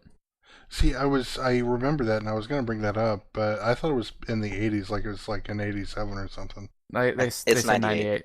I actually There's a trying to movie. figure out which movie it was. There's only one movie I can think of that would fit and have it be the chemistry department's fault, and that Wait, is so what are you thinking? The Faculty. Really? Was that a Joss Whedon movie? It was not. There's Robert a Rodriguez 98 movie called right. The Cabin, but I never saw it, so I don't know if the chemistry department could be blamed for that. Well, in the Faculty, spoilers for the Faculty. No. Have you guys seen Go the ahead. No Faculty? one cares. Just spoil it. I like that movie. It's about aliens coming and taking over the planet high school, and so they're taking everyone over like pod people style. And then it turns out that drugs are what saves everyone. Yeah. So Kevin would like this movie, so but ching. the chemistry department's fault. So the drugs saving everyone would be the chemistry department. Oh, I get it. You really think that's an allusion to that movie? Came out Could be. 98? Could be. It could be. I wonder. I hope they come out and say what it was. I like that movie. How do you guys like the floating like Japanese horror lady. That was classroom. so good. That was really funny. So this was something that we talked about after I saw the movie in Mumble, but you basically explained it because they set it up. They say you have to kill, the five different types, right? And the last one who has to either live or die is the virgin. But when I saw the Japanese one, it's like where is the the slut? Where is the fool? Each culture has their different ritual. Right. The director had mentioned that out, like each Okay. culture. Yeah, but one thing that weren't specifically clear with, like how many of these devils do they exist? How many of these evil gods exist? And how come their evil god actually exists right under the cabin that they're working on? It's kind of convenient. Okay. Well, Raise that your could be why they put hand. it there. Raise your hand if you thought that the god that was going to come out was going to be Cthulhu. I was hoping for I was hoping. Cloverfield. For Cthulhu. It definitely No, felt like it should be Cthulhu. Yeah, I was like, they that say, would have like- been so awesome. like I think they're trying to go for that vibe, right? Because they mentioned like ancient ones like that. So, but I didn't actually think they'll show like Cthulhu or anything like that. I think I'm pretty. I were was you what they did. expecting what happened to happen? Sort of, yeah. But you want to get down to the last 30 minutes? Wait. How early did everyone figure out like what was going on? Like, opening pretty scene. early. Like Well, I mean- basically the setup of like just everything. The setup is that the guys working at the office are the ones running the show, and Yes. that these kids are sacrifices. Yeah. So basically, I didn't go in it completely blind. Well, Snake dude kind at- of spoiled a bit for me accidentally. He mentioned the monsters caged up, so that was one bit of info that I had in my head. So when I saw the office guys, I'm like, okay, I can kind of infer what's going on. So the first 5 minutes of the movie. At first, I was thinking it was like a Truman Show type thing, where maybe someone was paying these guys to set it up so they could watch. But that's not what ended up happening. Kind I of did- like what are they called? Hostile. Smut films. Yeah. Snuff film. Snuff. Yeah, It's okay. That's- no, I different. I gathered that it was an environment, but I didn't know it was just appease ancient gods until they got a lot closer to the end. Right. And I really like this movie. I personally figured it Yeah. out like pretty early. I forget. Well, I I mean, wasn't once they sure- started talking about how nightmares, these aren't the things of nightmares, nightmares are made of these things, Yeah. then I started figuring it out. When they were doing the betting pool, then I kind of figured it out, and then Well, I obviously when knew- you see them doing it, then like setting up like the lighting and the stuff like that, that's really obvious. But I wasn't sure like to what purpose it was for. I was talking to my wife during it, and I was maybe suggesting that I wonder if they were for the devil or something. Yeah, but then it turns out that guys killing everyone are the good guys, and they're saving the world every year. Yeah, but you could argue that that's a weird, like a gray situation where like at what cost, those people are, in my opinion, would be bad people, right? They're torturing these people. Yeah. Well, they're Yeah, I killing 6 people every year to save billions. So would I- you kill There's one kid still to bad save people. 5 kids? Billions. Huh, Mr. X? Billions. Oh yeah. I would. The entire planet. Which would die anyways if you didn't do it. Yeah, so everyone that would die no matter what. So, yeah. It's not a matter of life or death, it's a matter of death or death. That So- doesn't make them the good guys, I don't think. Yeah. They save the world, they're the good guys. So in the end of the movie, when the stoner and the girl chose, obliteration, you thought they were in the wrong. Yes, I thought they were the bad guys. That was one of yeah, the beautiful kind things of. about the movie is it transitioned. Like, they are the bad guys. They were selfish, right? Like, they were going to die anyways. Yes, and they all these things to kill all these people that were saving the world. Okay, I was gonna ask because when I was watching the movie, And on top of that, there's this. they were keeping all these supernatural creatures caged up so that for the rest of the year they couldn't be out killing everything. Nah, I felt bad for those teenagers. Sure. Well, yeah, I you mean, should. you put You yourself can in feel their bad position for them, some- but I feel bad for humanity. up that all until those the teenagers last killed. 30 minutes when those teenagers destroyed the world. Yeah. Well, I think that's just the open point of discussion, right? Whether you want to decide if they're like doing the right choice or not. I'm pretty sure they didn't, since if that movie was real, we would be dead. because we were in the world. The thing is that like for where it breaks for me morally is remember when the girl was gonna shoot the stoner. Yep. And I was like, come on, lady, I know where you're coming from, but how are you gonna kill somebody? You know, for me, like if I was a stoner, I like to believe that I sacrificed myself. I like to believe that. I was So I kind of agree with X. when he got but, like, when she got the gun. I was thinking that she was gonna kill him, but then the twist was that she didn't. That's what I thought was the twist. Well, she didn't get to. Yeah. I think she would have shot him. I think he would have sacrificed himself. It's a matter of minutes, right? No, he said no. He was, Yeah, he like nah, bro, puff puff. when a random Sigourney Weaver appeared. Yeah, was that her voice when she was explaining the situation when they first got down to the base? I think Yes. so. Well, we should explain what happened. We're jumping straight to the end. We should explain what happened after they get in the elevator. Well, I guess we don't have to since it's a spoilers. Well, but X, did you jizz your pants with that scene when they unleashed the horrors? that was amazing. Right, I was watching that and I said, wow, if I were a horror fan and I watched basically the Justice League of horror movies wipe out all these people, it's Or like the Avengers of horror movies. Oh wait, before we go on in the ending, I want to mention that Thor had the best like dramatic speech since Samuel Jackson in Deep Blue Sea. Yes, that was so good. Yeah. Nah, I think it's hard to top Deep Blue Sea. He That's was really fucking Yes, good. since then, Deep Blue Sea still tops it. Yeah, because Okay. this one didn't have a shark. But they had like a hollow wall. But And it you did have a knew what was merman. going to happen. It did have a In merman. this situation, you knew what was going to happen. You're like, why are you playing the heroic music? This is stupid. And it was stupid. Well, I think that was the point. They gave him an easy speech to give intentionally, knowing Yeah. this was going to happen. And they're going to break like big guns and fuck those guys up. And if I don't make it, I'm going to crawl. I'll drag myself for help. Yeah, I just wanted to mention that. Yeah, so the ending with all the monsters, that was crazy. I thought the stoner guy, he totally stole most of the scenes he was in. At first, I'm I on didn't a like reality TV show. him. Yeah. At first, I didn't like him. He was too I much can't of believe like I a think I'm such. stereotype. Oh yeah. I didn't But he was expect him to be end up being like the main character, which he ended up being. Mhm. I I think he expected also had him the to die. funny. He also had the funniest scene, which I think was when he was arguing, like, "I'm not gonna go outside for a walk. yeah. I'm not gonna do it. I'm going outside for a Right. walk." Yeah. Oh So yeah, good. we all need to stick together and board up all these windows. If we stick together, we'll be all right. Then they panic in the offices. He goes, The "Oh wait, control I room. got I got it." And then they drug him. He goes, "We should split up."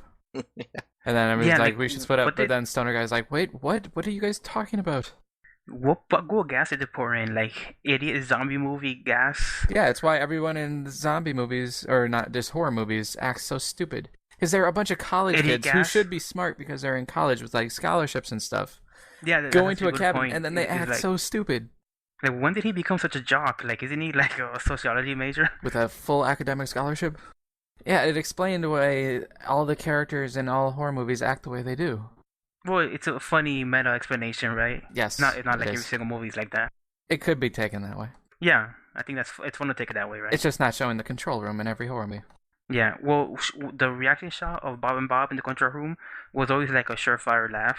With something the, would happen, The and then- Japanese school children. Yeah, fuck you, fuck you. That was so good. Yeah. Did anybody understand any of the other countries what was going on there? Because I just saw like disasters, like in Russia. I didn't really see any monsters or supernatural things. No, I think the whole point was they didn't get the job done. Yeah. So what? The ancient one came out and fucked up that country. Or was No. getting ready to come out. So I think something it was bad was just- happening. The sacrifice, whatever sacrifice was required by that group, didn't occur. So it was like all the locks breaking, and this was the last lock. So Right. some stuff was leaking through or something. You could take it like that. But then, okay, so then they get down into the basement, down the elevator, and then awesomeness. Well, it starts and they're in that cube, and then you see, the first thing you see is, right? Yeah. And then what do you see? Is it Pinhead? He Blade spent a lot of Face? time with Pinhead, whoever the Pinhead knockoff was. Well, yeah, Blade there face. was. And then yeah, Sugar Plum Fairy showed up. With Yeah. a teeth face? That was so weird. And then it pans out, and then you see all the keys. And I guess a boomer from Left 4 Dead was in one. I didn't Really? see that one. Yeah. There was a giant snake. The only one I noticed when I was pulling back was like this machine with saw blades, and I said, oh, actually, it's funny that they covered that aspect of horror movies, the machine going crazy. They Yes. haven't covered that part of it, which is funny.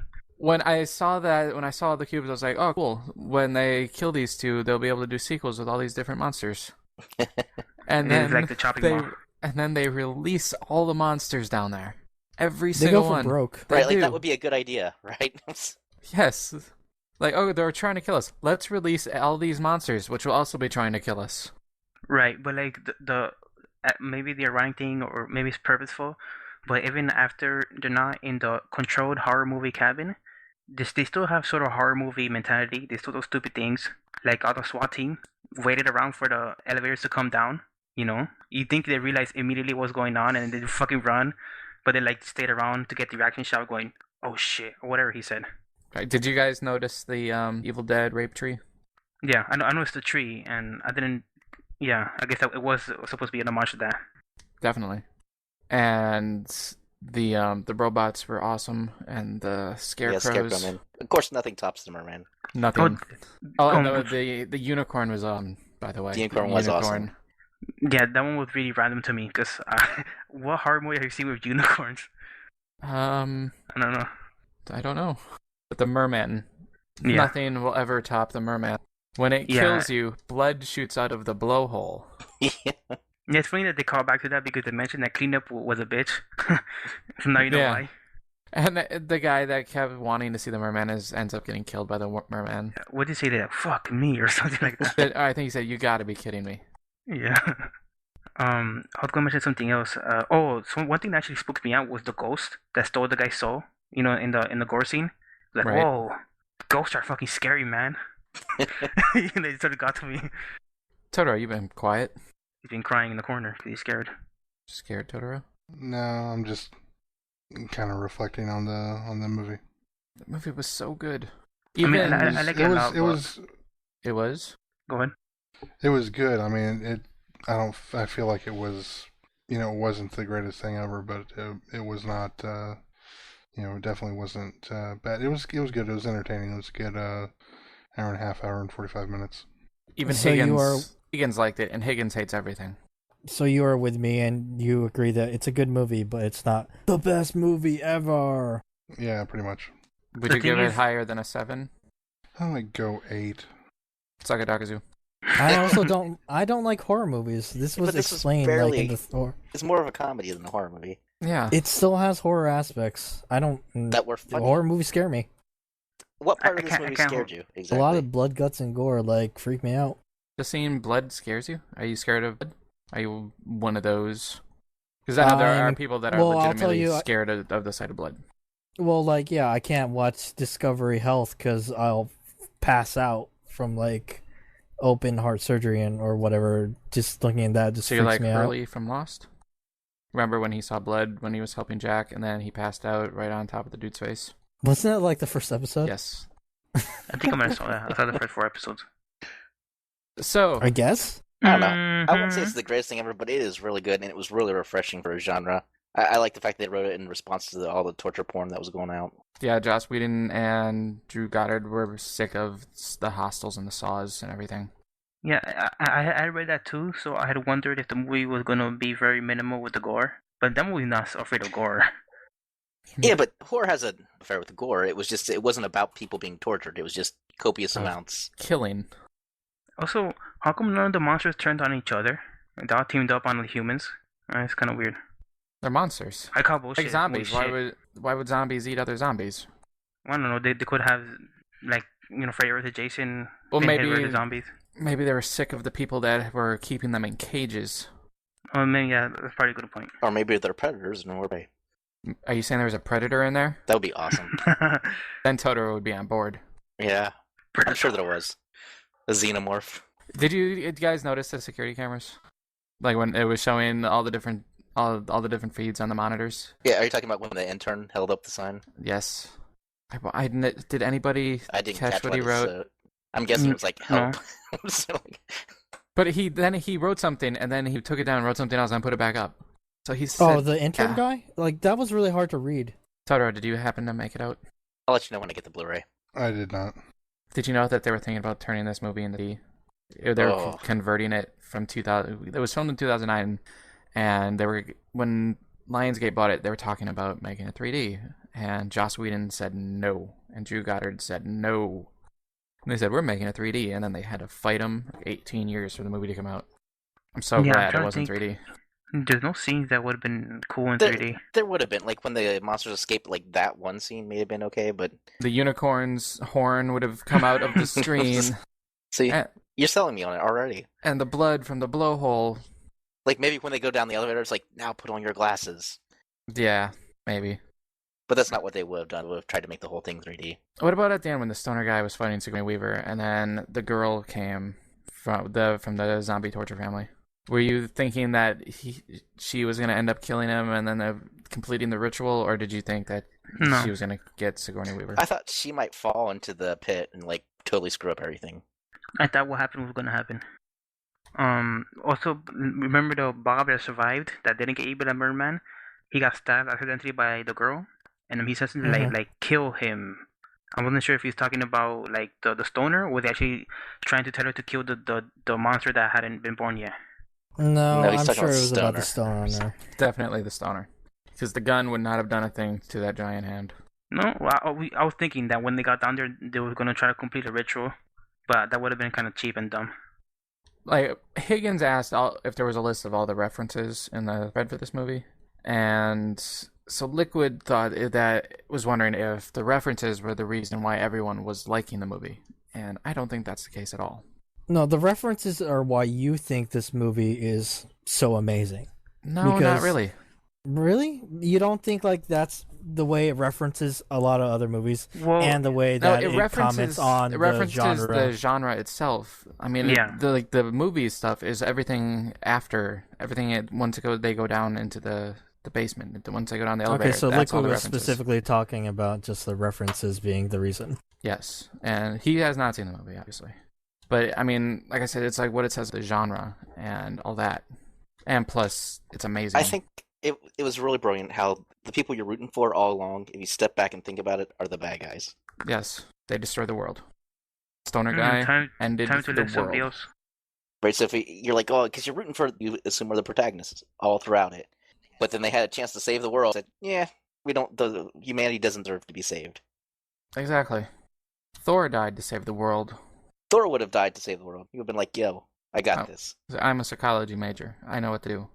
On this hammer, I put the power of Thor, and I throw the hammer. Or he would have just fought the giant god. With a giant hammer. He would need a giant hammer. You know how they have that scene where they're having a party while the virgin girl is just getting the shit kicked out of her? Yeah, and she vomits and everything. She's vomiting blood and shit. Well, you have to remember, that's really fucked up and twisted to me. Well, even if I know that is, I know that is to save the world. They're being sacrificed. You are the security guard that was there represents you. Yeah, that represents Dakazu. He's like, what are you guys doing? Don't you think this is cold and callous and this is all serious and these people are dying? Don't you feel anything for them? But then the office workers all have been seeing this for years, so they're just completely callous to it all. Which is like Xing myself. Yes, exactly. It's like, I don't know. Sorry. I think I may have went a little too far, too inside baseball. No, I think this movie warrants that. It's about it, right? Yes, it is.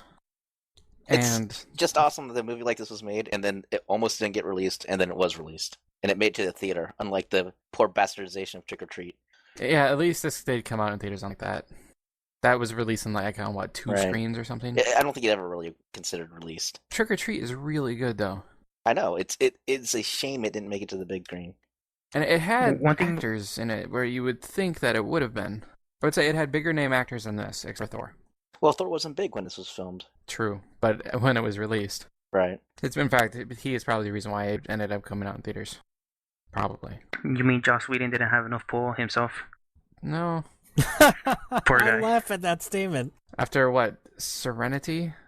Oh, that movie was good. Serenity is an amazing movie, but I mean, it made like $12 in the theater. It did make 12 though. What, Totoro? He is directing the Avengers, which is getting as good of reviews as Cabin in the Woods. I'm really looking forward to that. So maybe after Avengers, he probably has some clout. Yep. Hopefully. He'll finally get to make Serenity 2. One last thing I want to comment on this film is that I think the mix between horror and comedy sort of discombobulated people's sense of humor a little bit, because I think there were scenes in the movie that were supposed to be slightly tragic or somewhat more melancholy, but people were laughing because they thought they were supposed to be laughing. Do you know what I'm saying? You were supposed to be laughing. It's like, so when the first kill happens, remember they're having sex in the woods because they got like hormones shot up their butt or something, and like you remember like her hand gets stabbed. Yes. To me that was pretty like tension for like oh shit, it's on now, and like I kind of got the same feeling I watch when I watch a regular horror movie, and I didn't have that before that scene, right? And then I think she gets killed. She get like her stomach cut open or something, and then suddenly they cut to Bob and Bob, and every previous cut to Bob and Bob created like a laugh, right, in the theater I was watching. And this one I don't think was supposed to, but it still created a laugh. You know, like people were discombobulated because of the genre bending. I think that was supposed to I be think that that was way. the point. Yeah. But like, I don't think there was, well, people can laugh wherever they want, right? It's not like that's has science that tell you when to laugh and when to clap, right? But it's like I think the cut was supposed to be more tragic. This was the other side, that this was the hard part of the job where they have fun while doing it, but then they realize that they're killing people. I think this movie went over a lot of people's heads. I think there were like, Maybe. I think a lot of people were saying, "What? This is stupid," but they completely missing the point. I don't know. I like. Have you talked to anybody that says that? Because I think just if they don't even think about the meta ramifications of this being. Are you familiar with the CineScore? I think it's called, or Cinema Score. Are you familiar with that? Website? It's they poll audiences after they see a movie, and this movie has like a C minus. But that's obviously not representative of everybody that has seen it. Because I mean, on IMDb, it's like at 8.1 or 8.2, which puts it in the top 250 of all time. Well, whatever, X. I mean, the film is subjective, so whatever you feel and get out of it is based on like the person who sees it. Like I said, I think it went over a lot of people's heads. But if you watch the movie like just vanilla, like you don't even think about the ramification for the genre, it's still like a fun ride, right? There's still like funny scenes and exciting scenes, and I'm the thinking scene with the monsters come out. I'm thinking they didn't get that it was a comedy. They thought it was just supposed to be a straight horror movie, and that they were laughing because they thought it was stupid, so it's bad. That'd be really dense people. That would be like There are. You're speculating on like how I am. Why you think so. Like, yeah, I mean that's speculation. But I think most of everybody that has seen it has probably liked it, except for the people that were reviewed somehow. I guess I went to like some theater of grandmas and interviewed them. I don't know. I think like, some grandmas would like it. Maybe, It was yeah. young people getting killed. They're all about that. Stupid kids. Finally, they won't be on my lawn anymore. Yeah. Stupid kids ending the world. Yeah. Also, last thing that's also another horror ending, even though the movie was supposed to not be horror at that point. Like the complete obliteration, kind of flip and say, oh, whatever. Yep. But maybe that's the point. Well, this film really spoke to you, X, and you, Bob. Because I have You can't a heart. blame him for it. You can't blame the X for it. I mean, I knew. What? No, I'm not blaming or Yeah, saying anything. I'm just saying it spoke to X and spoke to Bob, which is the truth. Yeah, while watching, I was like, this movie is great, but no wonder X was going crazy. No wonder watching this movie. It's so good. So, would you guys see Cabin in the Woods or Man? I don't know. I don't think How this movie could you can start a hesitate? genre. I think this is a one-off movie. Cabin in the Woods Oh. Origins, Merman. Cabin in the Woods, 1998. The screw up. Yeah, I would want to see what happened in '98 or whatever. They could do a movie for each of the monsters they have in the cages and how they captured them. I don't know. Maybe. It could be an elite monster catching squad called the Monster Squad. It got me. It took a while, but that got me. Yeah, it sneaks up on you. I have one last thing to say about this movie. Okay. Fornicus, the Lord of Bondage and Pain. He has a husband's bulge. I think on that note, we need to wrap up. We should. Are we wrapped up? We are. Wrapping?